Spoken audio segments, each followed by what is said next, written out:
حي على الفلاح.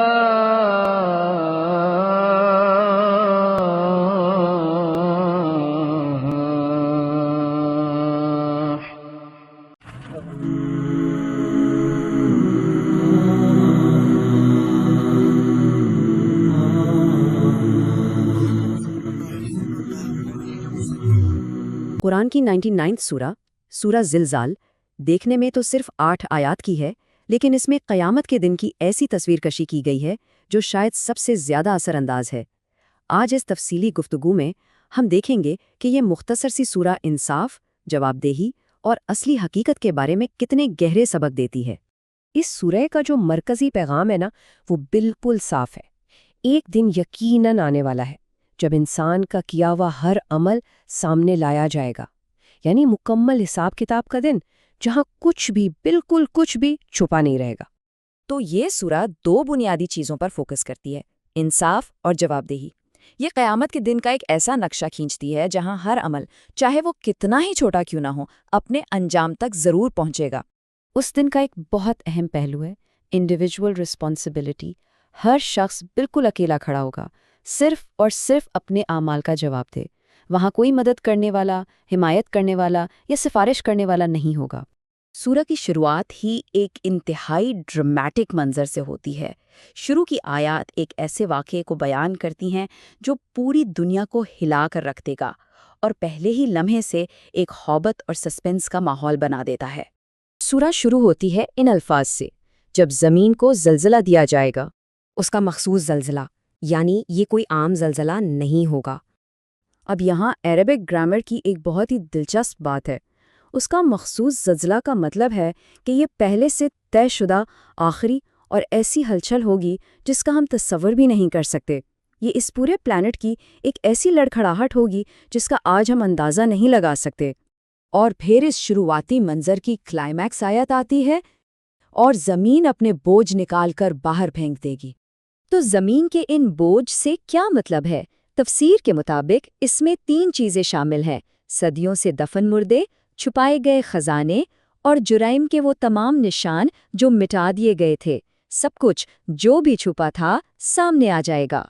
اتنا خوفناک منظر دیکھ کر انسان کی حالت کیا ہوگی؟ قرآن بتاتا ہے، اور انسان کہے گا اسے کیا ہو گیا ہے۔ یہ انسان کے شدید صدمے اور گھبراہٹ کو دکھاتا ہے۔ اس کائناتی تباہی کے بعد اب کہانی ایک بہت ہی انوکھا موڑ لیتی ہے۔ ہماری زندگی کا جو خاموش بیک گراؤنڈ ہے، یعنی یہ زمین، خود اس دن سب سے بڑی گواہ بن جائے گی۔ اس دن زمین خود ان تمام اچھے اور برے کاموں کا حال بیان کرے گی جو اس کی سطح پر کیے گئے۔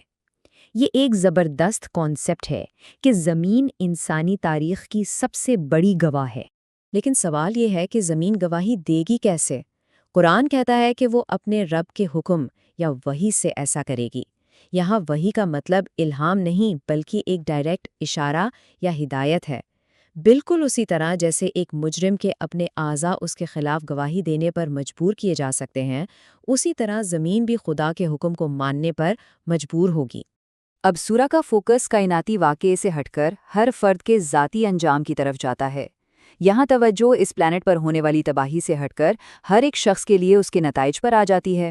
آیات میں ایک لفظ استعمال ہوا ہے، اشتاتن، جس کا مطلب ہے الگ الگ یا تنہا۔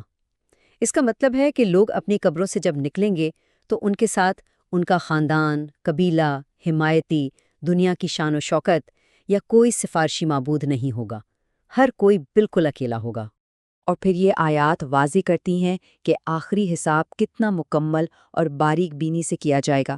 پھر جس نے ذرہ برابر نیکی کی ہوگی وہ اسے دیکھ لے گا، اور جس نے ذرہ برابر برائی کی ہوگی وہ بھی اسے دیکھ لے گا۔ کچھ بھی، چاہے کتنا ہی چھوٹا کیوں نہ ہو، نظر انداز نہیں ہوگا۔ تو ان سب زبردست امیجز کے پیچھے ایک گہرا مقصد بھی ہے۔ یہ سورہ صرف ایک منظر کشی نہیں ہے، بلکہ اپنے نزول کے وقت موجود کچھ خاص شکوک و شبہات کا سیدھا جواب بھی تھی۔ اس وقت جو لوگ آخرت کا انکار کرتے تھے، ان کے ذہن میں بنیادی طور پر 3 بڑی غلط فہمیاں تھیں۔ پہلا، کہ یہ دنیا کبھی تباہ نہیں ہو سکتی۔ دوسرا، کہ ہر شخص کے تمام اعمال کا مکمل ریکارڈ رکھنا ناممکن ہے۔ اور تیسرا کہ اگر ایسا ہو بھی گیا تو ان کے معبود ان کی سفارش کر کے انہیں بچا لیں گے۔ جیسا کہ ہم یہاں دیکھ سکتے ہیں، سورہ ان تینوں غلط فہمیوں کا ایک سسٹمیٹک طریقے سے جواب دیتی ہے۔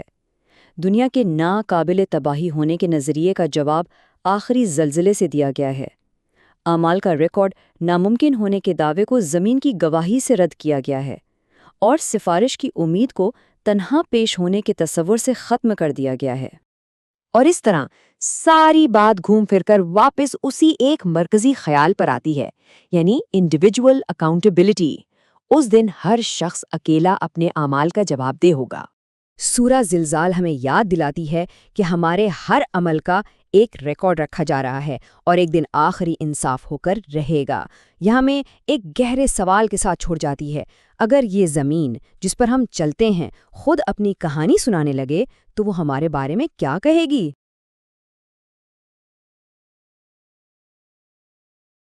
امام مالک رحمہ اللہ تعالی کا قول ہے، دنیا میں کوئی ایسا شخص نہیں ہے کہ جس سے اختلاف نہ ہو سکے سوائے آپ صلی اللہ علیہ وآلہ وسلم کے۔